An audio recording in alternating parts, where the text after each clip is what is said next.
जी अस्सलाम वालेकुम क्लास। आज का जो ये वीडियो है, वो जो आपको क्लास में असाइनमेंट और प्रेजेंटेशन मिली है उसके बारे में ये कुछ गाइडलाइंस हैं कि आपने वो असाइनमेंट किस तरह से बनानी है। कुछ क्लास को ये असाइनमेंट जो है वो ग्रुप में मिली है अंडर ग्रेड को, और जो ग्रेजुएट प्रोग्राम्स वाले हैं उनको ये असाइनमेंट जो है वो इंडिविजुअल मिली है। अब इस असाइनमेंट प्लस प्रेजेंटेशन में होगा ये कि आपको कुछ टॉपिक्स दिए हैं। ठीक है, ये ऑपरेटिंग सिस्टम के टॉपिक्स अंडर ग्रेड को दिए गए हैं। इसमें से आपने first come first serve base पे अपने टॉपिक्स सेलेक्ट कर लिए हैं। इसी तरह ग्रेजुएट वालों को भी जो है वो एमएस वालों को भी ये टॉपिक्स कुछ दिए हैं, उन्होंने भी सिलेक्ट कर लिए हैं। अच्छा, टॉपिक सेलेक्ट करने के बाद नेक्स्ट आपने इस टॉपिक के रिलेटेड जो है वो मटेरियल जो है वो इकट्ठा करना है।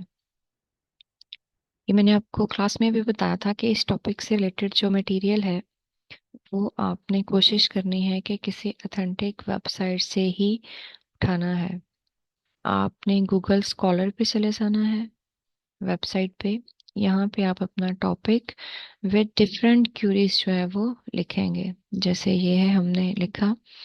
अब इसमें देखें, टॉपिक का नाम है automata for real time systems and IoT applications. अब ये है एक लग रहा है हमें कि रेलेवेंट हमारा टॉपिक है।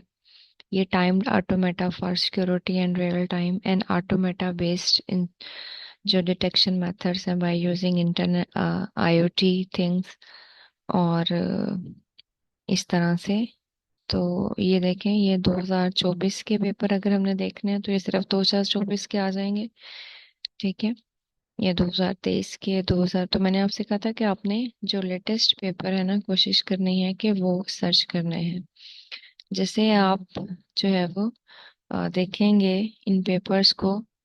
यहाँ पे आप कस्टम रेंज भी लगा सकते हैं कि मुझे 2024 से जो है वो 2019 तक सर्च कर दें। तो ये हमारे पास आ गए। आपने इसे डाउनलोड कर लेना है यहाँ से। ये पीडीएफ में डाउनलोड हो जाएगा। डाउनलोड होने के बाद आपने इसको स्टडी करना है। इसमें जो है वो ये एक पूरी बुक है। आप चाहें तो इसमें से भी कंटेंट ले सकते हैं, ये पूरे चैप्टर्स हैं बुक के, इसमें से चीज़ें। लेकिन ये ज़्यादा ऑब्वियसली इसके जो पेजेस हैं वो ज़्यादा है। आप कोई रिसर्च पेपर इसमें से ढूंढ लें। ठीक है, जो रिसर्च पेपर हैं आपने वो डाउनलोड कर लेना है। ठीक है, जैसे ही ये डाउनलोड हो जाएगा, आप इसमें से अगर वो चीज़ें आपको प्रॉपर समझ में नहीं भी आती, जैसे ये एमडीपीआई का एक पेपर है। ठीक है, अब इसमें ये एब्स्ट्रैक्ट में स्टार्टिंग में इंट्रोडक्शन होता है टॉपिक का।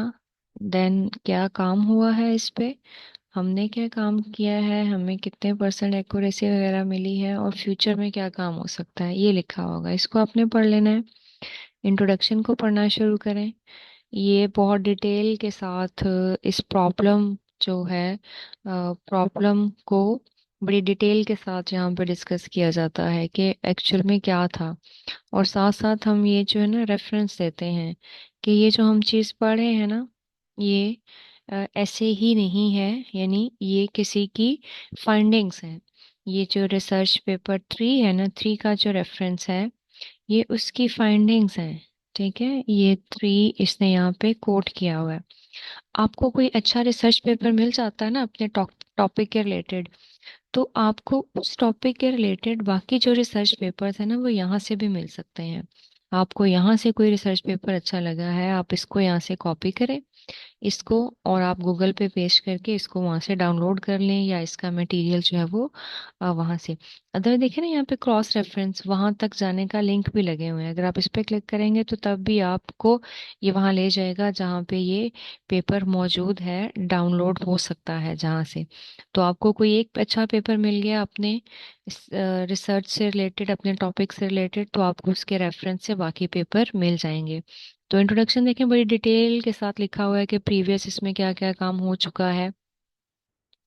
देन आईओटी का इंट्रोडक्शन, कि आईओटी जो डिवाइसेस हैं वो कैसी होती हैं, ये सारा। तो ये आप जो चीज़ें, अब जिस तरह की जो है वो इक्वेशंस वगैरह अगर आपको समझ में नहीं भी आ रही तो इट्स ओके, कोई उसमें प्रॉब्लम नहीं है। चूंकि आप तो एक लिटरेचर रिव्यू कर रहे हैं या सर्वे पेपर लिख रहे हैं कि ऑलरेडी लोगों ने इसके ऊपर क्या क्या काम किया हुआ है, तो आपने यहाँ से वो चीज़ें जो है वो पढ़ के देन आपने इन्हीं को जो है वो अपनी लैंग्वेज के अंदर लिखना है। इम्पॉर्टेंट चीज़ जो आपने यहाँ पे सीखनी है इसमें, कि कैसे आप कोई मटेरियल पढ़ के उसे अपनी वर्डिंग्स में किस तरह से एक्सप्लेन कर सकते हैं किसी भी प्रॉब्लम को। तो और जो ये रेफरेंसेस हैं, ये आपने बिल्कुल जो जो चीज़ें आप पढ़ेंगे, जहाँ जहाँ से डाटा कलेक्ट करेंगे, आप वो रेफरेंसेस क्या करते जाएंगे, ऐड करते जाएंगे। इस तरह का टेम्पलेट मैं आपके साथ शेयर भी कर दूंगी, आप खुद भी डाउनलोड कर सकते हैं गूगल से। सिर्फ इतना लिख लीजिएगा, रिव्यू पेपर टेम्पलेट या लिटरेचर रिव्यूज या सर्वे पेपर टेम्पलेट, तो इन वर्ड तो आपको ये मिल जाएगा। यहाँ अपना टाइटल लिखें, इसको छोड़ दें या अथर्स लिख लें जो आप लोग ग्रुप मेंबर्स हैं, ठीक है। उसके बाद इसी तरह से आपने एब्स्ट्रैक्ट, इंट्रोडक्शन, और जो है ना कोई टेबल बनाना है, आपको लग रहा है बेस्ट एक्सप्लेनेशन के लिए तो आप टेबल बना सकते हैं। किसी चीज़ को एक्सप्लेन करने के लिए कोई डायग्राम आपने ऐड करनी है, किसी दूसरे पेपर की है बेशक डायग्राम, तो आप एक्सप्लेन करने के लिए वो डायग्राम यहाँ पे ऐड कर सकते हैं। देन आपका जो एक हेडिंग है वो यहाँ पे कंक्लूजन की लाजमी होनी चाहिए। बाकी जो आपके रेलिवेंट चीज़ें नहीं है आप उन्हें डिलीट कर दें, ठीक है। आपको कंक्लूजन यहाँ पे डालना है और रेफरेंसेस आपको लास्ट में डालने हैं। रेफरेंसेस डालने के डिफरेंट तरीके होते हैं एमएस वर्ड में, जैसे ये है। एक तो तरीका ये है कि आप यहाँ पे रेफरेंस में जाएं, आप मैनेज सोर्स में जाएं, और यहाँ पे आप क्या कर सकते हैं, यहाँ पे रेफरेंस ऐड कर सकते हैं।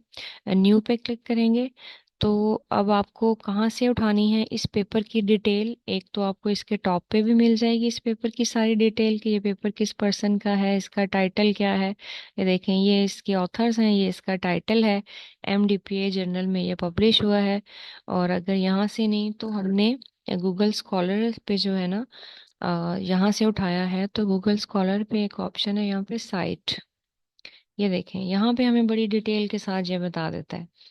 ये देखें, एपीए फॉर्मेट वही जो कि हमारे पास यहाँ एमएस वर्ड में है। ये देखें एपीए स्टाइल, तो ये उसमें भी लिखा हुआ है, लेकिन आप वहां से डायरेक्ट कॉपी ना करें, कि आप यहाँ से ऐसे ही कॉपी कर लेंगे और कॉपी करके आप एमएस वर्ड में जाके पेस्ट कर देंगे, वो फिर प्रॉब्लम आता है। आपने इसी तरह से के इसके ऑथर वहां से उठा लेने हैं, इसका ईयर देख लेना है, इसका टाइटल देख लेना है, और ये किस जर्नल में पब्लिश हुआ, और ये इसके पेजेस होते हैं, ये पेज नंबर, किस पेज नंबर पे जो है ना ये पब्लिश हुआ, इसका वॉल्यूम क्या है, इसका एडिशन 6 है, वॉल्यूम क्या है, ये सारी चीज़ें जो है ना वो यहाँ से देखने के बाद आपने जो है इसको ऐड कर लेना है यहाँ पे, ठीक है। ये हमारा कोई बुक का रेफरेंस देने के लिए, बुक का कोई सेक्शन, किसी जर्नल, अब इसके लिए हम जर्नल सेलेक्ट करेंगे। हम ऑथर, फर्स्ट ऑथर का नाम लिखेंगे जो उस जर्नल में फर्स्ट ऑथर का नाम है, देन कॉप जो उसके साथ बाकी ऑथर्स हैं इनका नाम ऐड करेंगे, इसका टाइटल लिखेंगे, जर्नल का नाम लिखेंगे, ईयर और किस पेज पे है, ठीक है। वो लिखने के बाद हम इसको ओके कर देंगे, तो ये हमारे पास यहाँ पे लिस्ट में आ जाएगा, ठीक है। जब ये इस तरह से लिस्ट में आ जाएगा, आने के बाद आपने अपने उस पे लास्ट पे जाके यहाँ से आपने ऐड कर देना है इस चीज़ को, रेफरेंसेस को ऐड कर देना है। तो जैसे ही आप जितने रेफरेंस ऐड करने होंगे वो मैनेज सोर्स में जाके न्यू पे क्लिक करके आप अपने यहाँ पे प्रॉपर लिस्ट बना लोगे। जब आपकी लिस्ट बन जाएगी तो बनने के बाद फिर आपने यहाँ से ये बिब्लियोग्राफी सेलेक्ट कर लेनी है। जब आप ये सिलेक्ट करेंगे तो जितने रेफरेंसेस आपने वहाँ पे डाले होंगे वो सारे इसमें आ जाएंगे, ठीक है। यहाँ पे अभी तो वहाँ पे कोई भी सोर्स नहीं है ना, डेट्स वाई आया है, अदरवाइज जितने आप ऐड करेंगे वो सारे यहाँ पे आ जाएंगे और इसी फॉर्मेट में आएंगे, यानी एपीए स्टाइल में जो आपको वहां से नजर आया। आप ऐसे भी कर सकते हैं, आप मेंडले के थ्रू भी इसमें ऐड कर सकते हैं। तो फिलहाल आप इसी तरह से रेफरेंस ऐड कर लें एमएस वर्ड के थ्रू। तो काम इसमें यही था कि आपने रिसर्च पेपर्स को पढ़ना है, पढ़ के डेट एनालाइज करना है यानी समझना है, और उसके अकॉर्डिंग फिर आपने जो है वो अपना टर्म पेपर टाइप लिखना है। कंडीशन इसमें यह है कि आपने डाटा कॉपी पेस्ट नहीं करना, कि आपने एक पेपर से उठाया और एज इट इज यहाँ पे डाल लिया। वो फिर आपका प्लेजरिज्म आएगा। ठीक है, हम आपको रिसर्च चीज़ें उठा के उनको अपने अंदाज में किस तरह से प्रेजेंट करना है, किस तरह से लिखना है, वो आपने यहाँ पे सीखना है। तो आप जो है वो कॉपी पेस्ट नहीं करेंगे, ना ही चैट जीपीटी से इंफॉर्मेशन लेके उसको एज इट इज कॉपी करके यहाँ पेस्ट करेंगे, क्योंकि जैसे आप ये करेंगे तो आपका प्लेजरिज्म जो है वो ज़्यादा हो जाएगा। तो कोशिश करें चीज़ों को खुद लिखें या जैसे भी रीराइट करके लिखें, लेकिन जो है वो आपका ये जो पूरा है ये ऑलमोस्ट 5 to 6 पेजेस का बनना चाहिए। ठीक है, ऐसा नहीं कि आप 1 या 2 पेज लेके जो है वो अपनी असाइनमेंट दे दें। ये ग्रुप में असाइनमेंट है जो अंडर ग्रेड के लिए है, और आपकी ये 5 to 6 पेजेस लास्ट में होने चाहिए रेफरेंस इंक्लूड करके। ठीक है, आपने इसे एमएस वर्ड में इस फॉर्म में सबमिट करवाना है, और आपने इसी की प्रेजेंटेशंस भी बना लेनी है। प्रेजेंटेशंस आप लोगों की स्टार्ट हो जाएंगी दोनों प्रोग्राम्स की। आपके पास ये है तो आज 20 है और 30 तक आपके पास टाइम है। इंशाल्लाह प्रेजेंटेशन जो आपकी स्टार्ट होगी वो 2 दिसंबर से जो है वो स्टार्ट हो जाएगी। एक वीक पहले अनाउंस कर दिया जाएगा कि किस किस ग्रुप की प्रेजेंटेशन जो है वो 2 दिसंबर वाले वीक में, 9 दिसंबर वीक एंड 16 दिसंबर वीक, इन 3 वीक्स के अंदर हमने प्रेजेंटेशंस को वाइंड अप करना है। ठीक है, और बाकी इसके रिलेटेड कोई भी क्यूरी हो तो आप क्लास में डिस्कस कर सकते हैं। बहुत शुक्रिया। इसको डिटेल देख लीजिएगा सारी। अल्लाह हाफिज।